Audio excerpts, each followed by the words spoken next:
حضرت عمر فاروق رضی اللہ عنہ نے اپنے دور خلافت میں بہت سے ملک فتح کیے تھے۔ حضرت عمر فاروق رضی اللہ عنہ نے بیت المقدس کو فتح کرنے کے لیے بہت سے چھوٹے اور بڑے ملک فتح کیے تھے۔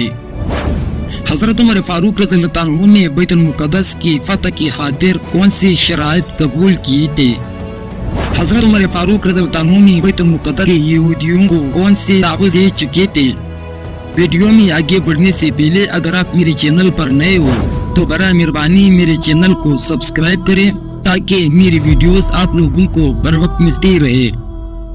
تو شام کی طرف سے مطمئن ہو کر اور تمام شہروں میں اپنا عامل مقرر کرنے اور فوجی دستے متعین فرما دینے کے بعد حضرت ابو عبیدہ بن جراح رضی اللہ عنہ نے فلسطین کی طرف توجہ فرمائی اور ایک لشکر مسیرہ بن مسروق کی سرداری میں مقام بپارس و علاقہ انطاکیہ میں ایشیا کوچک کی سرحد پر ایک مقام تھا۔ یہاں بہت سے عرب قبائل غسان، دنو، حیات وغیرہ آباد اور عیسائی مذہب رکھنے کی وجہ سے فتح انطاکیہ کا حال سن کر ہرقل کے پاس جانے کی تیاریاں کر رہے تھے۔ مسیرہ بن مسروق نے جاتے ہی ان پر حملہ کیا اور جنگ شروع ہو گیا۔ یہاں ایک سخت جنگ ہوا۔ حضرت ابو عبیدہ بن جراح رضی اللہ عنہ نے انطاکیہ سے مالک بن اشتر نخعی مسیرہ کی کومک کے لیے روانہ کیا۔ اس نئی فوج کو آتی ہوئے دیکھ کر عیسائی فوج گھبرا گئے اور ہوا سے پاختہ ہو کر بھاگ نکلے۔ حضرت خالد بن ولید رضی اللہ عنہ ایک چھوٹا سا لشکر لے کر مرعش کی طرف گئے اور عیسائیوں نے جلا وطنی کی اجازت طلب کی اور اپنا شہر حضرت خالد بن ولید رضی اللہ عنہ کے سپرد کر دیا۔ اسی طرح ایک لشکر لے کر حبیب بن مسلمہ قلعہ حارث کی طرف چلے گئے اور وہاں ایک زبردست جنگ ہو کر اس کو فتح کیا۔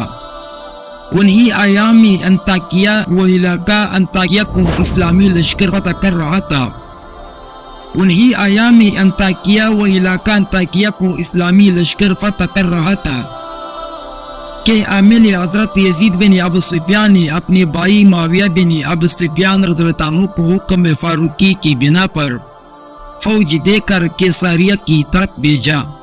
وہاں سخت جنگ ہوا اور 80,000 عیسائی میدان جنگ میں مسلمانوں کے ہاتھوں جہنم واصل ہو گئے اور کیساریہ پر مسلمانوں کا قبضہ ہوا۔ مہم مرج روم اور فتح بیسان کے بعد کیسر ہرقل نے ارطبون نامی بطری کو جو نہایت بہادر اور مشہور سپہ سالار تھا مقام اجنادین میں فوجیں جمع کرنے کا حکم دیا۔ ارطبون نے ایک زبردست فوج تو اپنے پاس مقام اجنادین میں رکھی اور ایک فوج مقام رملک میں اور ایک بیت المقدس میں تعینات کی۔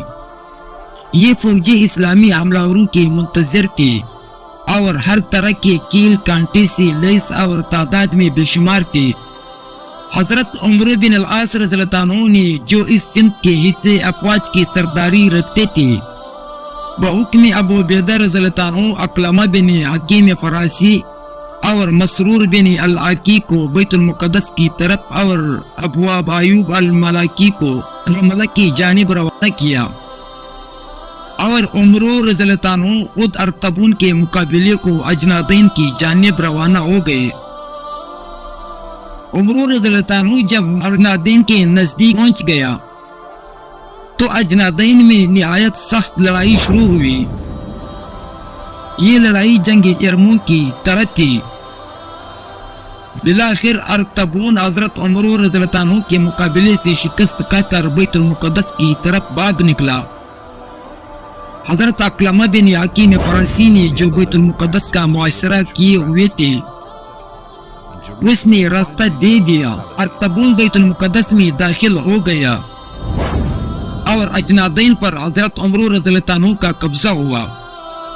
ارطبون جب بیت المقدس میں داخل ہو گیا تو حضرت عمر رضی اللہ عنہ نے غزہ، سبت، نابلس، لد، امواس، جبریل، یافا وغیرہ مقامات پر قبضہ کیا اور بیت المقدس کے ارد گرد کے تمام علاقے پر قابض ہو کر بیت المقدس کی طرف آگے بڑھنا شروع کیا اور محاصرے کو سختی سے جاری رکھا۔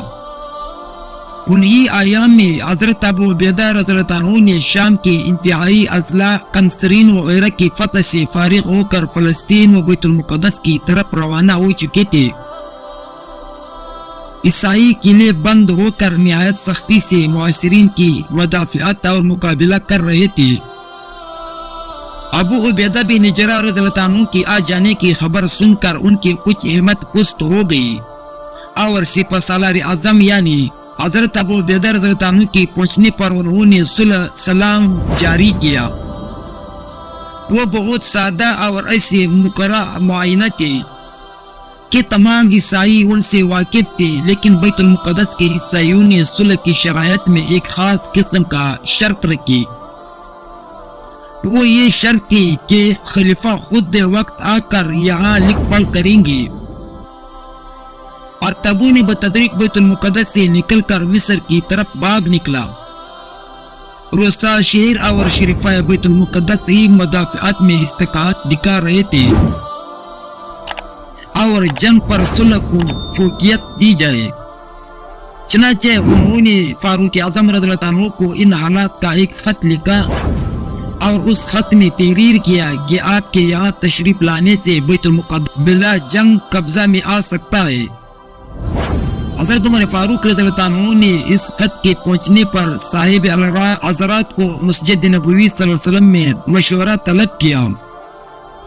حضرت عثمان غنی رضی اللہ عنہ نے فرمایا کہ عیسائی اب مغلوب ہو چکے ہیں، ان میں مقابلے اور مدافعت کی ہمت و طاقت نہیں رہی، آپ بیت المقدس کا سفر اختیار نہ کریں، اللہ تعالیٰ عیسائیوں کو اور بھی ذلیل اور رسوا کرے گا اور وہ بلا شرط شہر کو مسلمانوں کے سپرد کر دیں گے، کیونکہ عیسائیوں نے یہ شرط رکھی تھی کہ حضرت عمر فاروق رضی اللہ عنہ خود آ کر ہم اس کے ساتھ خط لکھ کتابت کریں گے۔ دوسری طرف حضرت علی رضی اللہ عنہ نے حضرت عمر فاروق رضی اللہ عنہ کو اپنا رائے کہ آپ کو ضرور جانا چاہیے۔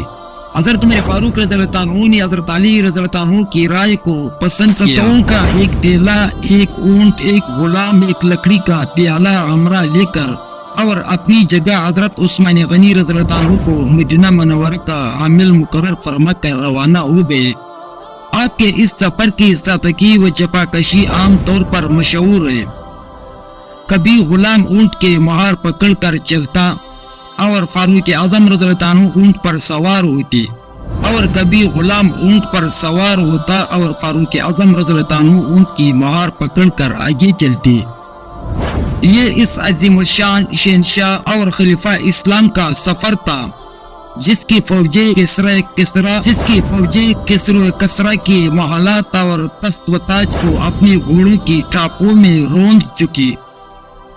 یہ مہینہ جس میں فاروق اعظم رضی اللہ عنہ کا یہ سفر شروع ہوا تھا رجب کا مہینہ تھا، اور سن 16 ہجری جب کہ مدائن اور انطاکیہ فتح ہو چکے تھے۔ عزمی روانگی کے ساتھ ہی روانگی سے پہلے آپ نے دمشق و بیت المقدس کے اسلامی افواج کے سرداروں کو اطلاع دی تھی۔ سب سے پہلے یزید بن ابو سفیان رضی اللہ عنہ، ان کے بعد ابو عبیدہ بن جراح رضی اللہ عنہ، ان کے بعد حضرت خالد بن ولید رضی اللہ عنہ نے آپ کا استقبال کیا۔ آپ رضی اللہ عنہ نے ان سرداروں کو خوبصورت اور شان و شوکت کے لباس میں اپنے استقبال کو آتے ہوئے دیکھ کر عیش اور غضب کا اظہار فرمایا کہ تم لوگوں نے 2 ہی برس میں عجیب سی خوابوں کا اختیار کر لی، مگر جب ان سرداروں سے حقیقت فرمایا گیا کہ ہمارے ان پر تکلف قباؤں کے نیچے صلاح و عرب موجود ہے اور ہم عربی اخلاق پر قائم ہیں، تب آپ کو اطمینان ہوا۔ عیسائیوں کا امان نامہ آپ مقام جابیہ میں مقیم ہوئے۔ یہی روز سیاح بیت المقدس آپ کے ملاقات کو حاضر ہوئے اور عہد نامہ آپ نے اپنے سامنے ان کو لکھوا دیا۔ یہ وہ امان نامہ ہے جو امیر المومنین حضرت عمر فاروق رضی اللہ عنہ نے اہلیہ والوں کو دیا ہے۔